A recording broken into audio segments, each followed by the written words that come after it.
Orokorren gertatzen dena da anuntziokin nekazaritzan, beti gutxi gora bera gezur erdik, beti mezu berdinek zabaltzen dien nahiz eta erabatekik ez izan. Eta hoi, ikusi daikeu bai esnen anuntziotan hemen azken alden ikusten nahi ganetan, bai haraginetan da bai gainentzeko honetan. Telebistako irudie beti belarra jaten azaltzen die esne behiek, gero realidaden esne behiek larrea ez die ateara iken normalen. Beti itzeken da bertakotasunetaz, bertakotasun hori askotan oso zalantzagarri edazen bat haino demostrauta dauneo ez, bai beraiek nun dauden, hasteko biltzen dan esne nungoa dan, eta bigarrenik, behi hemen egon dare, behi horre jaten dona nundi datorren. Zetik kaso askotan datorre soja transgenikoa, Brasilgo Amazonatatik, artoa Argentinatik baitere transgenikoa, zereala ekialdetik. Eta gero beti jolasten du topiko horrekin ez, kalitatezko produktu badala. Horre betik dan galdera da zer dan kalidadea, eta hor ja beste eztabaida baten sartuko gineke. Eta beti kilometro zero gertukoa da. Bertakotasune hemen untziratzen dan bakarra da. Karo, hemen esne asko untziratzen die. Hasteko beraiek partikularki baserretarrak untziratzen dituen esne guztik hemen untziratutako die. Baina beti dau joku bat gauzoiekin, ez? Beti eslogana berdine die zer jan ura izan, gure lurrekoa, kalitatekoa. Eta gero fondon horren atzetik ez dago ezer. Hemen mezu bat zabaldu da urte askotan, dala jendei ulertaraztea bertakoa danak ona dala, eta bertakoa dana da bertakoa. Baina ona izan otxarra izan da, segunda nola ekoiztu denan arabera. Bertakoa dalako bakarrik ona dala pentsatzea oso arriskutxo da eta gainak gezurre da. Euskal Herri nekazaritza industriala aspalditik sartuta dau, produzio sektore guztitan. Eta azkenen hor junbargeana da eredua, ez? Bertako txala hemen egon dala. Baina ez janduna da hemengoa, eta ez da kalidadeko produktu bate.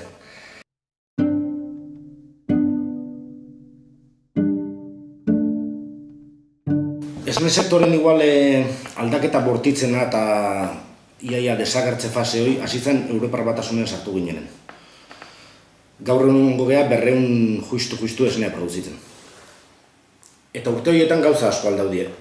Baina baserri 40 urtetan asko aldauda. Orduan, alde batetik pasau gea 4.200 baserriotetik 200 neotea esnea produzitzen, baina aldauda baita ere esnea produzitzeko modu hori, garai baten zielako, garai hartan zielako 10-12 behiko ikuluk, eta gehien bat esne hori produzitzen zen bertako lurren oinarrituta, alege hemengo lurren sortzen zen belarren oinarrituta, eosten zen zerealare, eosten zen Araba eta Nafarrotik gehien bat, eta gaur egun pasatu gen, 100 behi zerbait eseratik hortik gorako ikuluk, Nafarroan kasu batzutan 1000 behiko ikuluk, eoten dienak ikulutik atea gabe urte guztin zehar, eta jaten duena dela itxasoz bestaldetik datorren soja o zereala. Bertako belar pixkat jaten jarraitzen duen, baina hor produzitzeko modue erabat aldau da. Eta saltzeko modukin beste horren beste gertau da.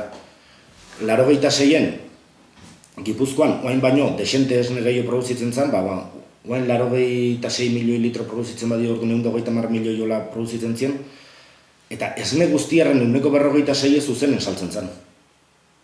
Hor urte askotan egon da politika bat zuzeneko salmenta hori eragotzi nahi izan dona, eta pasau geha, esne gutxiko produzitu, eta produzitzen deun horren 3% zuzenen saltzea. Alegi, pasatu geha, gure esne 146 zuzenen saltzetik 3% zuzenen saltzea. Eta prozesu guzti hortan, baserretarrak autonomia galdu do bere ekoizpenakiko dauken kontrola. Bai produzitzeko garaien, dena kanpotik josi bardolako, eta bai produktua saltzeko garaien, erostun bakarra daulako, eta erostun horre jartzen dizkiolako kondiziok behak nahi ditunak produktoi erosteko. Eta baserretarrak saldu beste erremedioik ez daukelako. Eta hori izan da, sektorea desagertze prozesu honta eman dona. Nik usten dut erronka berez dela, autonomioi bai ekoizteko garaien eta bai saltzeko garaien, ez bakarka, modu kolektibone izan daike. Beti hendi hemen modu kolektibone indako aleginek, kooperatibi gintzakin da, baina gaur ondozko formula berrik sortu beharra autonomioi rekuperau alizateko, eta gure produktuen jabe inalizateko. Eta bide hortan daukion lanik zailena igual da, gizartei esplikatzea benetan, nekazaritzak ze garrantzi dauken, bai hemen eta bai munduko beste lekutan, gaur nekazaritza da mundu mailan dauden gauza estrategikotako bat, energikin, arrantzakin, urredangarrikin, da beste gauza askokin batea, eta berez, hor baldau jakinduri baten galtze bat, nun eroslei eragozten dion benetan aukera bal izatea o jakitea produktu bakoitzen atzen zer da. Eta nik uste dut hoi dala erronka. Azkeneko urtetan burun sartu dizkiguen mensaje batzuk oso simplek lehenago esan detena, bertakoa dana ona da, eta klaro, bertakoa izatea beti da puntu positibo bat. Baina, bertakoa da ona hoi faltsukeri bada. Eta berez, eskema hoi oso komoda da, funtzionatzeko oso simplea delako, baina hor, gauza komplejidade gehiokin ikusten hasi barria, eta benar bat, erosketa bat iken nahi gehan momentun, gure diru horrekin zer ordaintzen nahi gehan, o zer alimentatzen nahi gehan, pixkat ikusteko, eta baloratzeko. Bai, gure burui jateko garaien sartu behar diunan aldetik, eta baitaren mundui utzi behar diun, inguru giro kudeak eta, o baldintza sozialak, o beste bat ikuspegitatik.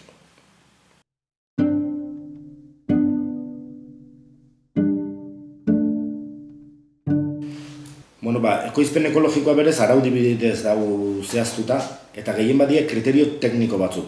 Kriterio tekniko die ezin deula produktu kimikoik erabili, herbizida, pestizida gauzoiek, antibiotikon erabilerare oso mugauta daukeo, bakarrik animalin bizi arriskune honezkeo. Eta gero sartzen die animalin daun gizate faktore batzuk, ikulun horren beste leku eduki behar due, ateatzeko posibilidade eduki behar due, eta gehien badie kriterio tekniko batzuk.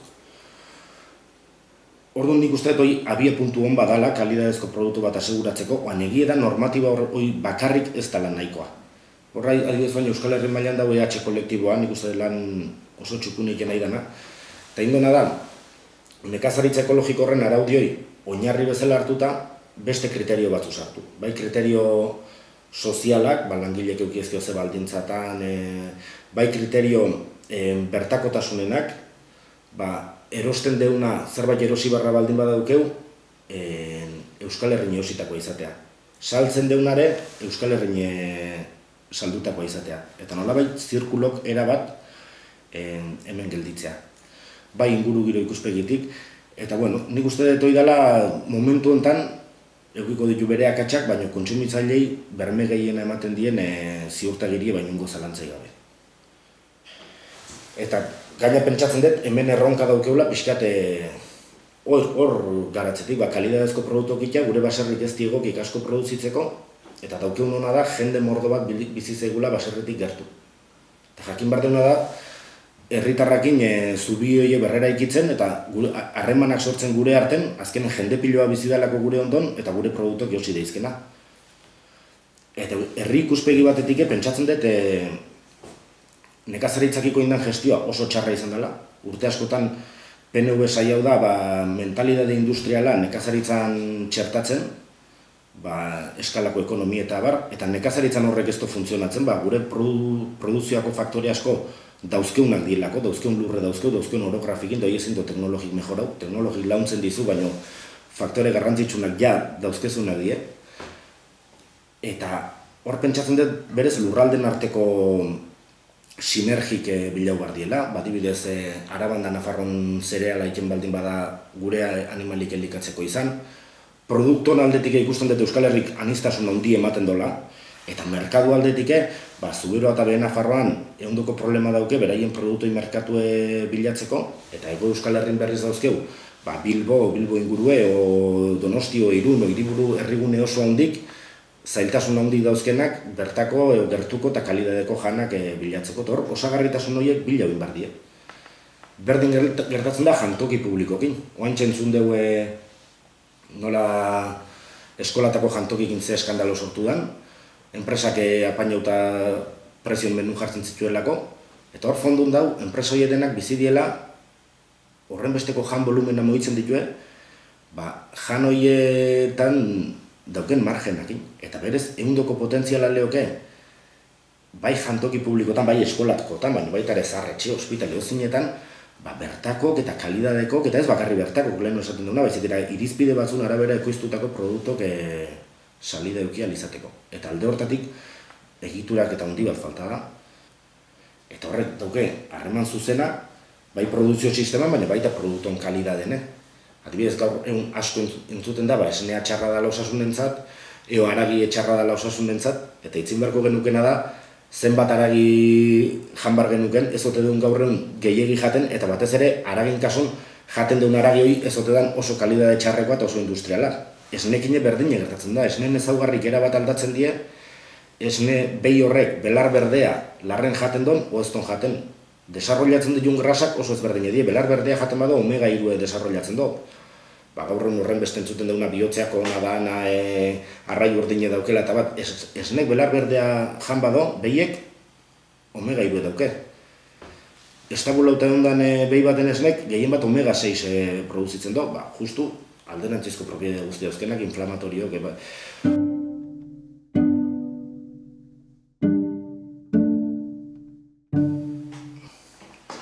Eta bideo hau ikusi do nahi, oain arteko aguantatzeko pazientzia eukido nahi, esango nioke, erosketa bakoitzek ekintza politiko badala. Gure poltsikoko dirukin zerbait josten deunen, aukera bat iken nahi geha, eta aukera batei atekirik itzen eta beste batei izten. Eta pixka konstiente izan bar deula, erosketa bakoitzekin zerra igan alimentatzen.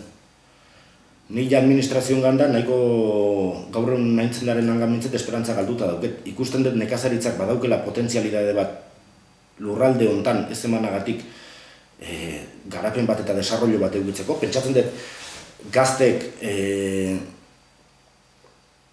lan mundua erakartzeko posibilidade bat gehiago dela eta ez dela kontun hartzen eta ez dela behar bezala laneken ikuspegi hortatik, justu kontrakoa. Baina, bueno, gutxin-gutxinez eskauko nuke bakoitze kontuatzeko, bai bere osasunegatik eta bai ingurukon mundun osasunegatik, eusten duen gauza bakoitzen atzen, benetan zeote daun ikusten saiatzeko.